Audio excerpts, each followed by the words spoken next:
¿Recuerdan las historias que les aterraban cuando eran niños? ¿Recuerdan las historias que les contaban sus papás para que se durmieran temprano o se portaran bien? En este episodio de Leyenda Urbana MX vamos a rememorar todos aquellos terrores infantiles. A través de los años, muchas leyendas urbanas, históricas y de terror le han dado la identidad cultural a México. Semana a semana haremos un recorrido por todas ellas. Esto es Leyenda Urbana MX con Ismael Méndez.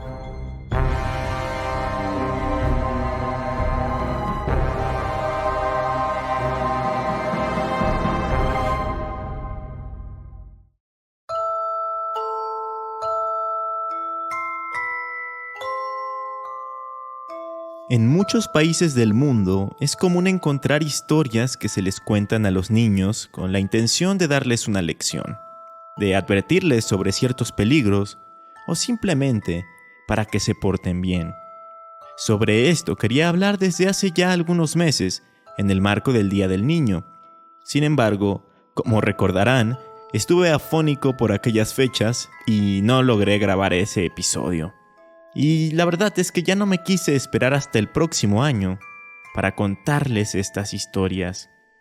Historias que, como bien les mencioné, nacieron con propósitos muy específicos, como una forma de educar a los niños sobre posibles peligros o situaciones que deben evitar, o incluso como una forma de preservar la cultura y las tradiciones locales.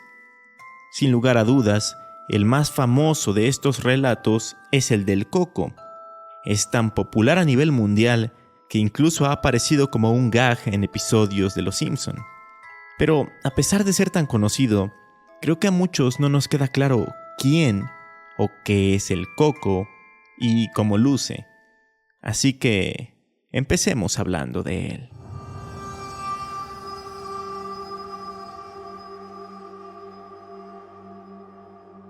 El Coco es una figura malvada que vive en las sombras, en los armarios o incluso bajo la cama.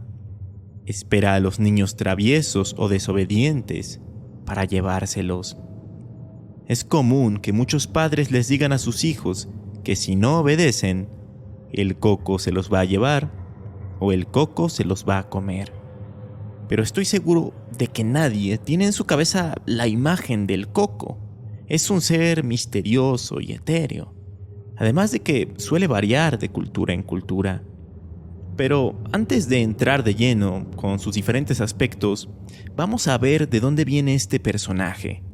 Y es que su origen es difuso y es difícil de rastrear, pero todo parece indicar que la leyenda surge en Europa, ya que distintas fuentes afirman que el Coco deriva del folclore de alguna cultura del viejo continente, y que fue, digamos, la evolución de unos duendes de barba y vello en el cuerpo que vivían en los hogares de las familias por allá del año 1500 después de Cristo. Sin embargo, hay quienes dicen que el nacimiento del Coco se dio en las culturas ibéricas de las actuales España y Portugal. Según el artículo Aún viene el Coco, origen, pervivencia y transformación de un clásico del miedo infantil, escrito por los españoles Alberto del Campo Tejedor y Fernando Ruiz Morales para la revista de Pensamiento e Investigación Social de la Universidad Autónoma de Barcelona, las primeras menciones escritas sobre el Coco las podemos encontrar en El Lazarillo de Tormes, una novela española escrita en 1554 por un autor desconocido. A partir de ahí, se pueden encontrar más y más registros sobre el Coco, como en la obra cumbre de la literatura española, El Quijote de Miguel de Cervantes Saavedra. De hecho, es el epitafio del propio Quijote de la Mancha en el que se menciona a este ser. Dice así: «Yace aquí el hidalgo fuerte, que a tanto extremo llegó, de valiente, que se advierte que la muerte no triunfó, de su vida con su muerte, tuvo a todo el mundo en poco, fue el espantajo y el coco del mundo en tal coyuntura, que acreditó su ventura, morir cuerdo y vivir loco. Podemos hallar más menciones sobre el coco en textos de Lope de Vega o Francisco Quevedo, todos ellos autores del siglo XVI y XVII. Pero lo que me parece sumamente interesante, y que de igual forma se menciona en el artículo antes citado, es que también se fue extendiendo la creencia del coco y se fue preservando gracias a las nanas, también conocidas como canciones de cuna. Y claro, ¿cómo podemos olvidar el clásico "Duérmete niño, duérmete ya, que ahí viene el coco y te comerá"?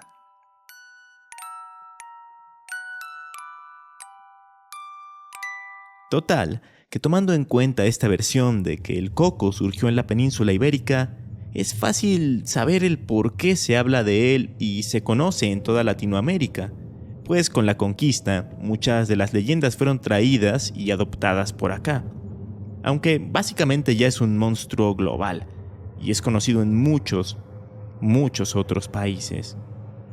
Ahora sí, respecto a su apariencia, algunos lo describen como una criatura peluda, con garras y dientes afilados. Otros como un misterioso hombre sin rostro. Algunos más como un ser similar al diablo. Y, por supuesto, está también la idea de que no tiene un aspecto definido, como si nunca se le hubiera visto. Esta última es quizá la más perturbadora, porque siendo un niño y con tanta imaginación, te podías imaginar cualquier criatura aterradora. Y eso también se relaciona con el actuar del coco, porque siempre escuchábamos que nos iba a llevar. Pero ¿a dónde o para qué? Nunca se sabe qué es lo que hace específicamente el coco. Solo se sabe que realiza algo así como un secuestro. Pero una vez más, el resto queda a la imaginación.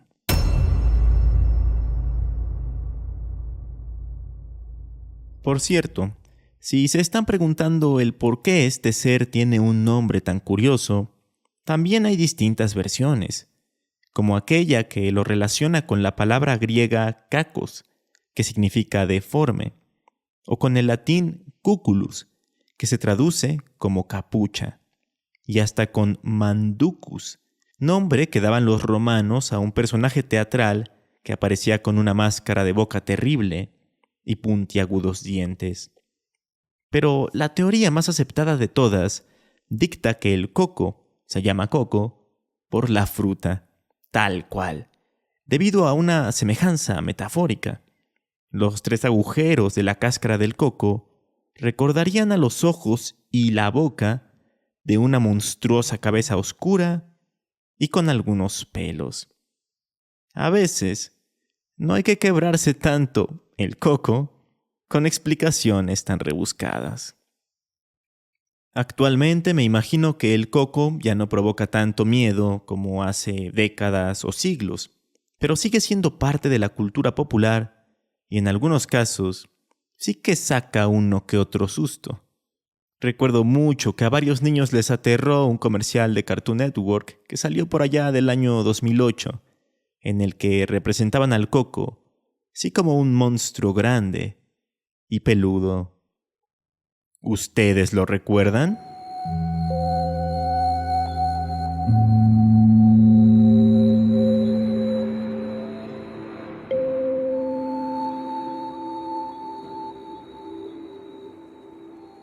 Otro de los grandes clásicos terrores infantiles es el espeluznante hombre del costal, o también conocido como viejo de la bolsa.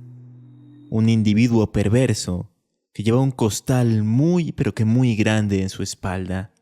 Se dice que sale por las noches para buscar a niños desobedientes, traviesos o groseros, y que, cuando encuentra a uno que se ajusta con esos criterios, lo mete dentro de su costal y se lo lleva.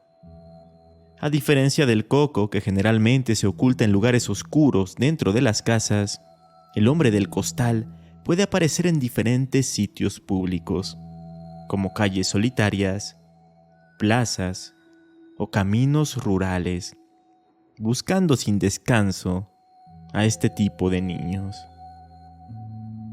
Al igual que en el caso anterior, el origen de la leyenda tiene varias vertientes, pero también tiene en común el hecho de que proviene de España. Y es que una de las versiones más populares del hombre del costal se basa en la historia de un personaje, de un criminal de la vida real llamado Francisco Leona. Cabe aclarar que esta es una historia bastante fuerte, así que están todos advertidos. Este hombre, Francisco Leona, vivió a finales del siglo XIX y principios del siglo XX.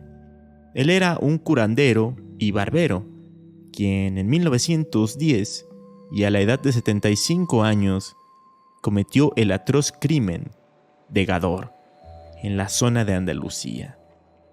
Pasa que un día de aquel fatídico año, acudió a él un enfermo de tuberculosis para solicitar sus servicios de curandero. Y según él, la manera más eficaz para curarse era beber la sangre de un niño y untarse su manteca. Tratamiento que el enfermo aceptó sin rechistar. Entonces, a cambio de 3,000 reales, Leona fue en busca de un niño para poder curar a su cliente. Así pues, el 28 de junio de 1910, secuestró a Bernardo González Parra, de 7 años, y lo metió a un costal. Posteriormente, en un lugar seguro, lo sacó de la bolsa y le rajó la axila para extraerle sangre. Y luego le dio muerte, golpeándole la cabeza y aplastándole el cráneo con una roca. Una vez hecho esto, le extrajo la grasa para poder aplicársela al enfermo. Una vez teniendo estos ingredientes, ocultó el pequeño cuerpo de Bernardo en una grieta y lo medio ocultó, solo con hierbas y rocas. Cuando la policía investigó el secuestro y encontró el cadáver con la cabeza destrozada, dio con Francisco, quien fue capturado, declarado culpable y condenado a muerte por garrote vil.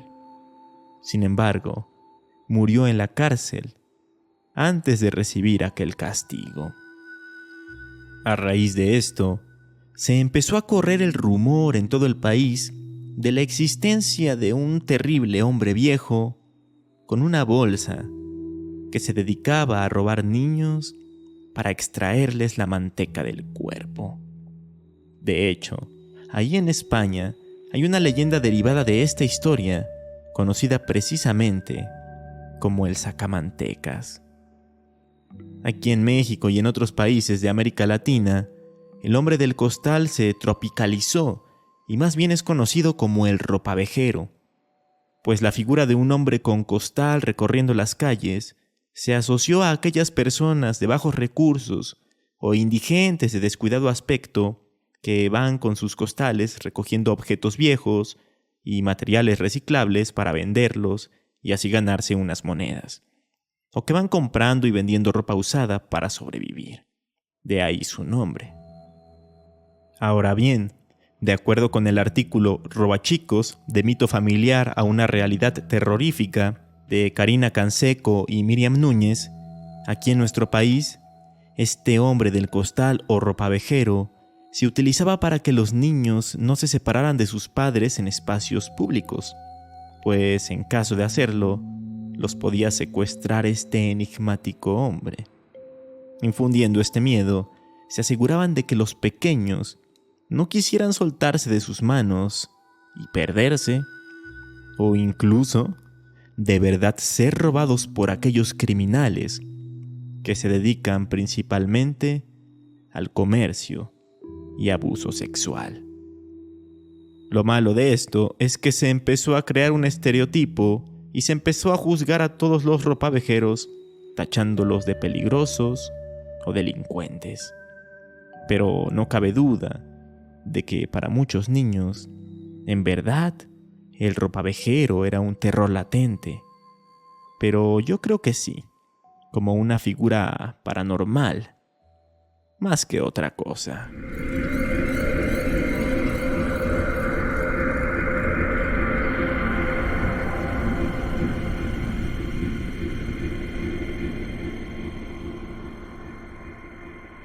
Conozcamos ahora otro terror infantil, pero uno derivado de una leyenda que se cuenta en localidades muy específicas del norte de la República Mexicana, como Mexicali y Sonora, porque no es tan universal. Es una leyenda conocida como la Vieja del Cinco. Cuentan los locales que hace muchos años vivía una mala mujer que trataba de una forma horrible a sus hijos. Los golpeaba con tal fuerza que sus gritos se escuchaban en toda la cuadra, e incluso era capaz de dejarlos encerrados en su hogar durante días enteros. Cuando ellos crecieron y la mujer ya era una anciana, inmediatamente se fueron de la casa, dejando sola a la mujer, quien al verse en esa situación se sintió arrepentida por sus actos. Entonces fue a la iglesia para confesarse con el sacerdote, a quien le contó todas las atrocidades que les hizo a sus hijos durante años. El religioso, sorprendido por la confesión, le dijo que lo único que podía hacer para expiar sus pecados era viajar a Roma y allí buscar el perdón de Dios. Pero ella era muy pobre y se lo hizo saber. Así que él le dio la solución: pedir limosna. No obstante, y para que la penitencia fuera aún más dura, le dijo que solo debía aceptar monedas de 5 centavos. Si le daban más dinero, tenía que devolverlo. Al salir de la iglesia, inmediatamente se puso en marcha con su cometido. Empezó a pedir 5 centavos a las personas que se encontraba en la calle. Y la gente, al ver que les rechazaba monedas de mayor denominación, se sorprendía, razón por la cual empezaron a llamarla la Vieja del Cinco o la Señora del Cinco. Como podrán imaginarse, la anciana no logró juntar el dinero suficiente para costear su viaje hasta Roma y falleció sin cumplir aquel objetivo. Por lo que aún después de su muerte, mucha gente la llegaba a ver caminando por las calles, en la noche, con el rostro cubierto y pidiendo limosna. Solo que ahora, si alguien le daba más de 5 centavos, en lugar de rechazarlos, dejaba ver su rostro, el cual era el de una calavera, y luego maldecía a la desafortunada persona que, con todas las buenas intenciones del mundo, había intentado ayudarla. Por este espeluznante motivo, mucha gente evitaba salir a la calle si no llevaba consigo una moneda de 5 centavos. No fuera a ser que se le apareciera a esa señora. De igual forma, en las casas, las familias procuraban tener un recipiente con monedas de aquel valor. Y es que, cuentan, la Vieja del Cinco podía llegar a tocar a los hogares pidiendo su limosna, e incluso atravesar las paredes, si es que no le llegaban a abrir. Pero, ¿por qué se relaciona esta leyenda con los terrores infantiles? Bueno, pues porque la Vieja del Cinco empezó a cumplir con el mismo objetivo que el coco o el ropavejero. Los padres empezaron a decir a sus hijos que si no se portaban bien, iría por ellos la Vieja del Cinco. De hecho, el escritor e historiador sonorense Ramón Noriega Rascón contaba que cuando era niño, esa historia le daba tanto miedo que procuraba irse a dormir temprano para evitar ser él quien tuviera que abrir la puerta y darle los 5 centavos a esa mujer sobrenatural.